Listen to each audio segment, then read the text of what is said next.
In this module, we are going to discuss the various components of violent crime. Two terms that are important to understand are malum in se and malum prohibitum. In order for something to be considered a violent crime, it must have malum in se, or be wrong within itself. This means that it must violate a natural law or moral code, such as rape or robbery. On the other hand, crimes that are not malum in se are considered malum prohibitum, or crimes made by statute. These are the crimes we discussed in the module on nonviolent crime.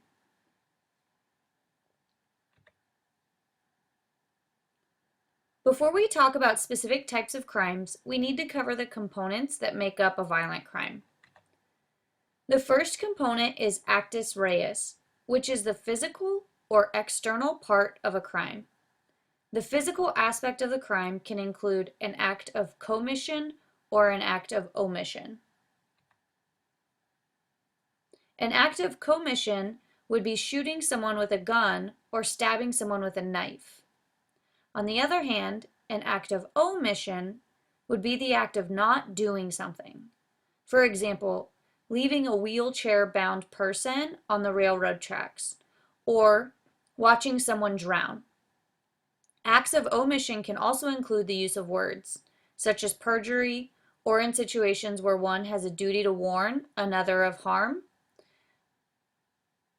or a duty to act on knowledge of abuse. The second component of a crime is the intent or mens rea. In order to have a guilty or blameworthy state of mind, an act must be accompanied by intent. It's important to note that sometimes extremely reckless behavior can substitute for intent. For example, if someone places a bomb on a plane to destroy incriminating evidence which is on the plane, intentional homicide has been committed if the plane explodes and people are killed as a result. Such a homicide is intentional even if the individual had no actual desire to kill anyone aboard the plane. The deadly weapon doctrine also helps to establish intent. The doctrine states that one who intentionally uses a deadly weapon on another human being and thereby kills them, presumably intended to kill them.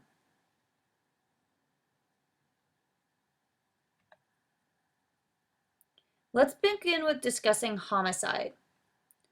Homicide is the killing of a human being caused by another. It is a neutral term under the law and does not in and of itself imply criminality or intent. In order for there to be a homicide, there must be a life in being. An individual must be born alive and be alive at the time of the killing in order for there to be a homicide. For example, the shooting of a dead person is not a homicide, just as a suicide is not considered homicide either.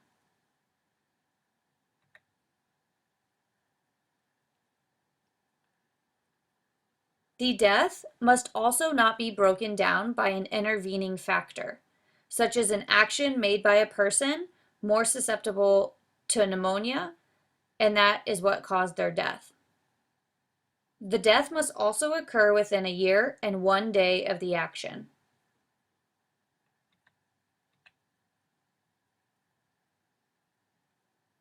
Under common law, when a homicide is not justifiable or excused, that is when it is considered murder or manslaughter.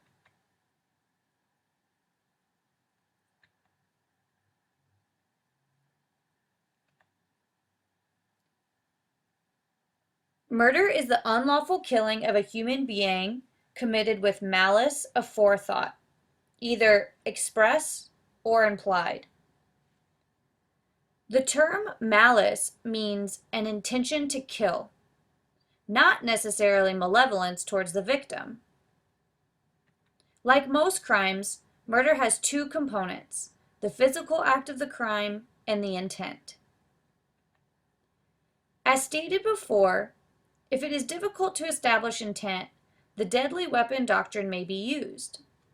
Basically, if one intentionally uses something that can be considered a deadly weapon against another, it can be argued that they presumably intended to kill the person. This can include possessing a gun, knife, rock, automobile, or even a person's fists. There can also be transferred intent. According to the doctrine of transferred intent, if A intends to kill person B, shoots and misses and hits C, A is guilty of the murder of C. If there is intent to commit great or serious bodily harm, such as shooting someone in a non-vital area of the body, and death occurs, it is still considered murder. Additionally, there is the term depraved heart killing, which applies when a defendant is guilty of murder if he engages in unusually reckless behavior, such as driving 100 miles per hour through a school zone. Okay, let's apply these concepts to felony murder. In order to be a felony murder, the felony murder rule holds that when a death occurs in the process of a felony, murder has been committed. Usually, in order for the rule to hold, the felony must be an inherently dangerous one, such as rape, burglary, arson, or robbery. In order for the felony murder rule to hold, the defendant's actions must have been the proximate cause of the death, or the death must have been foreseeable as a possible result of the defendant's actions. The death in felony murder must usually occur during the crime itself or during the preparation for the crime. It can also apply when a person who conspires to commit a felony and in the process his accomplice committed the murder. Another way that the felony murder rule can apply is through the willful and wanton disregard of an unreasonable risk resulting in death, even if there is no intent. An example of this would be playing Russian roulette. As discussed earlier, in order to be considered felony murder, the crime must possess malum in se.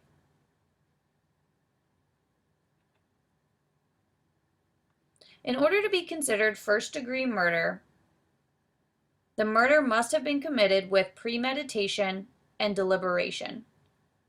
Some jurisdictions include as first-degree murder, murder committed with atrocity, torture, or by lying in wait. Premeditation means that the person did, in fact, reflect, even if just for a few seconds. Deliberation means that the person acted with a cool head without sudden excitement. Both premeditation and deliberation are subjective states and are usually established with circumstantial evidence of the defendant's conduct. The following are facts that help to establish premeditation. 1. Prior possession of the murder weapon. The approach towards the victim. Prior threats by the defendant to do violence towards the victim. And a deliberate infliction of wounds to vital parts of the victim's body.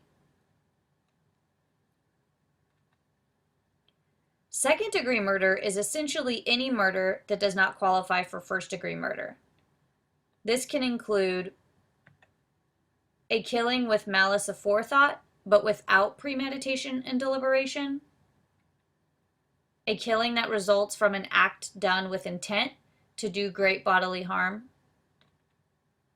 a killing that results from an act done with a wanton and willful disregard for an unreasonable human risk, and in some jurisdictions, a murder committed in the course of a felony not listed under first-degree felony murder, such as during the commission of embezzlement or larceny. It is important to note that the majority of jurisdictions reduce murder to second degree on the grounds of diminished mental capacity or voluntary intoxication.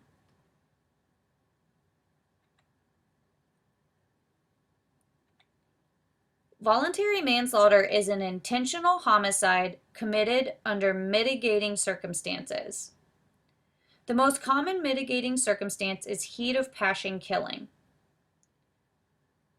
Provocation caused by words alone are not sufficient to provide adequate provocation to reduce a charge of murder to voluntary manslaughter. Under heat of passion, there must have been legally adequate provocation. The killing must have been in the sudden heat of passion, and there must have been a causal connection between the provocation, the passion, and the fatal act.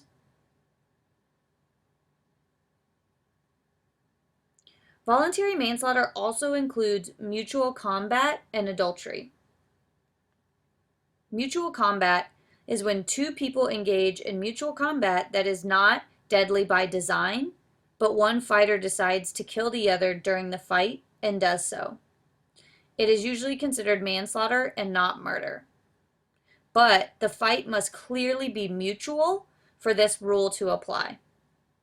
Adultery is usually considered to be adequate provocation for manslaughter. Involuntary manslaughter is an unintentional homicide committed without malice, which is neither justified nor excused. There are generally two types of involuntary manslaughter. Criminal negligence manslaughter results from conduct that involves a high degree of risk of death or serious injury, such as a camper leaves a campfire burning, which later burns down a home, killing the occupants. Or a person voluntarily becomes intoxicated and while so, drives an automobile at a high rate of speed and kills a pedestrian. Wrongful act manslaughter is a killing that occurs in the commission of an unlawful act, not amounting to a felony. Such an unlawful act may usually be malum in se. Many traffic deaths fall into this category.